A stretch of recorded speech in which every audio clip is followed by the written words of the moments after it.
Hi, Gemini. This is your love reading.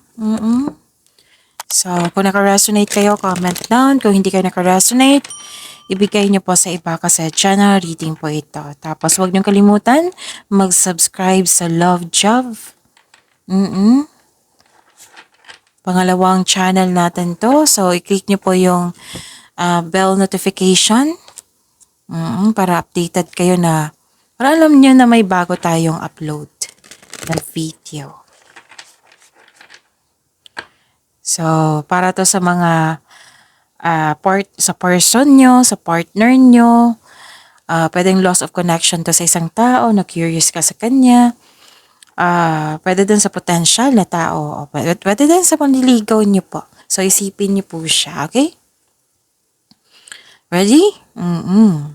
Spirits guide, ano po yung gustong sabihin ng person ni Gemini?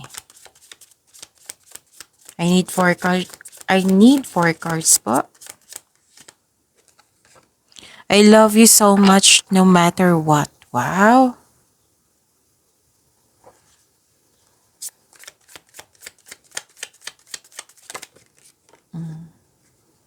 You are so beautiful inside and out.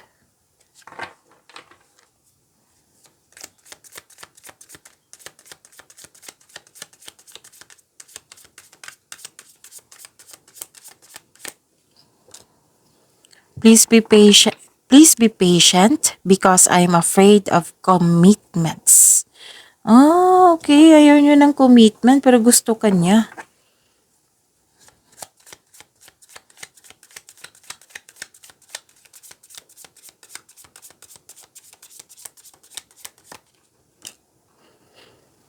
Puro na I love you. Gemini, I love you so much no matter what, or I love you today. I love you today, tomorrow, and always. I was just a fool for not admitting it earlier. So, nagsisisi to kasi,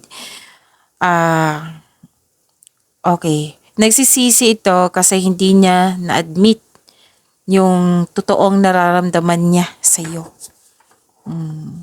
Pero takot siya sa commitment or takot siya sa commitment, responsibilidad, or it might be may trauma tong taong to or may nangyari na nagkaroon ng trauma. So, tingnan natin.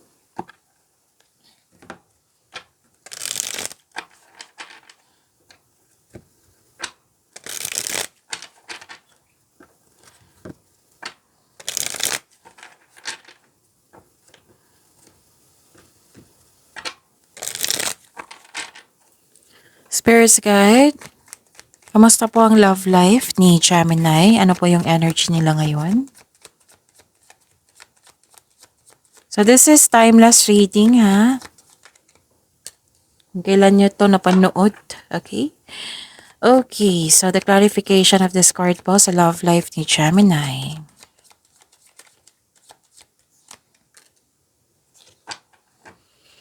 Okay. Nagkaroon ng balanse. Nakita ko dito na nagkaroon po ng may emotional intense na mangyayari. Ang taas ng trust level mo. O sa inyong sarili or pwede din sa kanya. Ready ka na pumasok sa relasyon, seryosong relasyon, or ready ka nang mag next level na kayo. May moderation dito, divine timing, may realization. Nakita ko dito na nagkaroon po ng stagnation. May away na naganap dahil hindi naka-move on or hindi successful yung plano.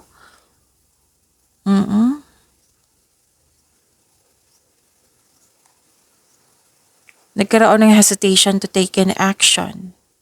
Bakit you felt defeated dito? May confusion ako nakikita dito eh. Spirits guide, challenges na ma-overcome sa love life ni Gemini.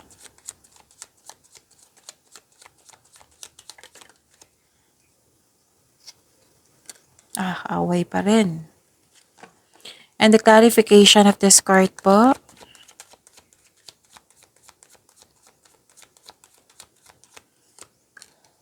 Hmm.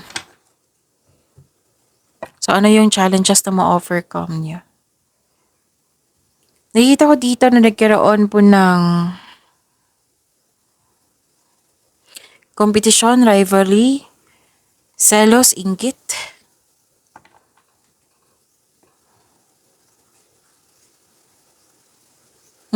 Okay. Nairita ka din sa mga taong nakasurround sa inyo.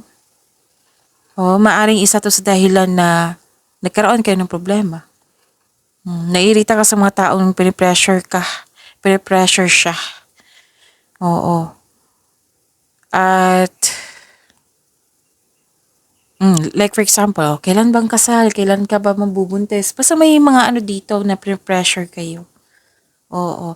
Tapos it might be that the cause of your away is, may ganap kasi na away. May intense na pangyayari. Pwedeng nangyari na ito sa nakaraan kasi may nangyari dito na it might be hindi kayo okay ngayon. Andyan siya pero hindi siya okay or nagkaroon kayo ng loss of connection. Kasi may intense na pangyayari dito, may ganap na pag-aaway. Pwedeng sumali yung grupo ng tao.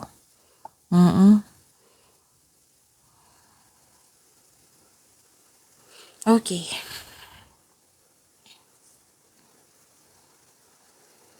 Okay, meron pa pala. Nakita ko dito na nagkaroon po ng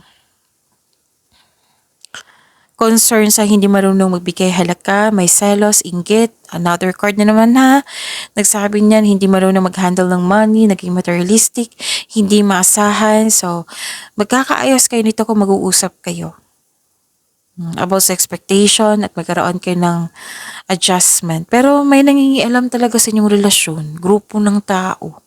Ito yung dahilan kung nagkaroon kayo ng disconnection na hindi kayo okay. May nangingialam.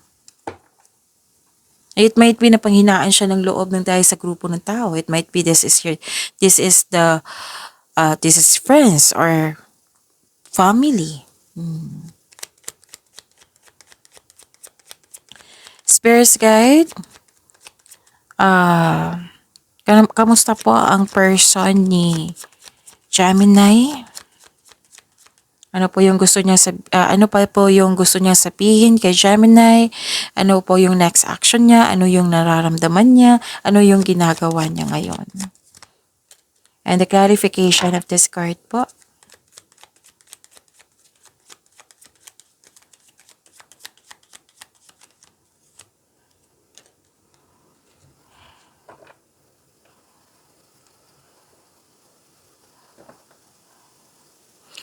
So yun ha, huwag niyo kalimutan i-subscribe itong channel natin na Love Job. Tapos i-click yung bell notification niyo po para malaman niyo na may bago tayong upload. Okay, may nakita ko ditong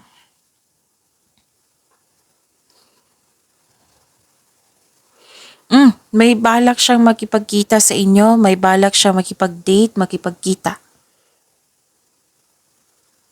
Handa na siyang makipagkita, handa na siyang makipag-ayos.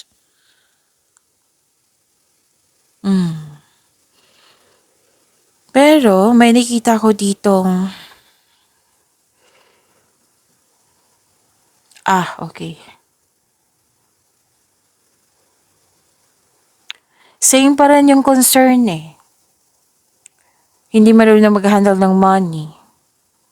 May loss of money nga ako nakikita dito. May greedy dito may concern sa greedy, maaring siya to ha. Yung sobra sa trabaho, sobra sa material na bagay. Parang may pinipilit siya na pushing forcefully to see the result. Parang pinipilit niya yung sarili niya. Actually, may nakita ko ditong pag-uugali niya na self-centered siya or greedy. Self-centered or greedy. Isa to sa dahilan na nagkaroon kayo ng problema. Inggit, selos, nakipagkompetisyon sa iyo. Maaring ha, nakipagkompetisyon sa iyo to Gemini. Kaya nagkaroon ng selos, inggit. Oo. This person, handa siya makipag-usap sa iyo. Pero nakikita ko dito, nakikita ko dito na may pag-uugali pa rin na kompetisyon. Tapos ayaw niya ng mabibigat na responsibilidad. Nakikita ko dito. I think ito yung isa sa problema na ninyo sa pag-uugali ng taong ito. Ready na siya makipag-usap sa'yo. Pero, yun nga, dyan pa rin yung concern niya eh. Regarding sa money, kompetisyon, rivalry, self-centered siya, greedy. Actually, tinutulak niya to sa iyo. Itong concern na, itong lumabas dito na greedy and self-centered, tinutulak niya sa iyo. Na actually, problema niya ito. Yung pag-uugali. Nakita ko nga dito na gusto niyang manalo sa mga, let's say, nagkaroon kayo ng away. Gusto niyang manalo, gusto niya siya ang tama. May pag-uugali pa rin dito. So, sorry ha, Gemini. Gusto ko lang sabihin po kasi nakikita ko talaga dito. At least aware kayo kung gusto siya makipag-usap sa'yo, magkakaroon ka ng balanse, makapag-decide ka na dobling ingat na lang. Okay? So, yun. Maraming salamat po.